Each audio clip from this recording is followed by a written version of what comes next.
The American Midwest is a vast, beautiful landscape. It's a tapestry of rolling plains, dense woodlands, and golden cornfields.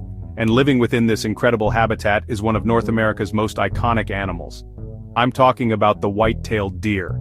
They are a common sight here in Nebraska, from the Missouri River bluffs to the western sand hills. You might see them at dawn, gracefully stepping out from a line of trees. Or perhaps at dusk, their silhouettes are framed against a fiery sunset. They are a symbol of the wild spirit that still thrives in America's heartland. For many people, seeing a white-tailed deer is a peaceful, almost magical moment. It connects us to the natural world. These animals are truly stunning. The white-tailed deer, or Odocoileus virginianus, gets its name from the brilliant white underside of its tail.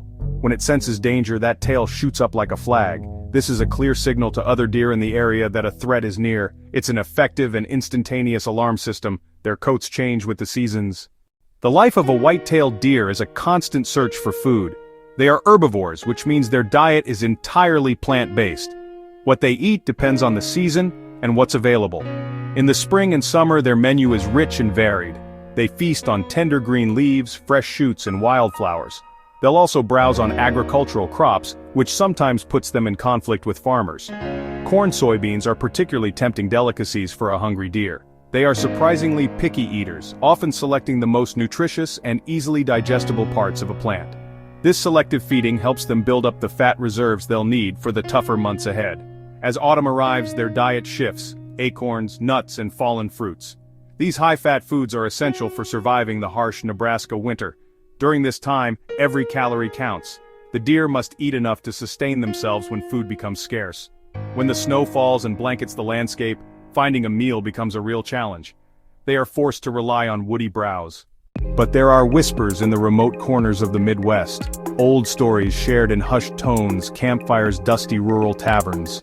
They speak of something else that walks in the twilight, something that looks like a deer, but isn't. They call it the Semitiriatius, the half-beast. At first glance, it might be mistaken for a common whitetail. It has the same general shape, the same graceful build. But then you notice the differences. Its fur is said to be a matted, sickly gray like ash-old snow. And its eyes? They don't hold the gentle wariness of a deer. They glow with a faint, predatory light. The most disturbing feature, the one that haunts every account, is its mouth.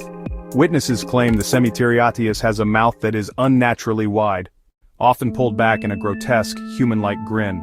Farmer Bob, a lifelong resident of Scottsbluff, Nebraska, knows this terror firsthand. One evening in late October, he was driving his truck down a long gravel road bordering his property. The sun had just set, casting long shadows across the fields. That's when he saw it. Standing just inside the tree line was what he initially thought was a large, sickly buck. He slowed his truck to get a better look. The animal didn't move, it just stood there, its head turned towards him. As his headlights washed over it, Bob's blood ran cold. The creature was grinning at him. It just stared, its glowing eyes seeming to bore right through the windshield, right into his soul. He felt a paralysis, a primal fear he had never experienced. The grin seemed to widen, as if it found something amusing in the depths of his mind. So, I leave you with this warning. Next time you're driving a country road at dusk, if you see it smile, do not hesitate. You are the prey.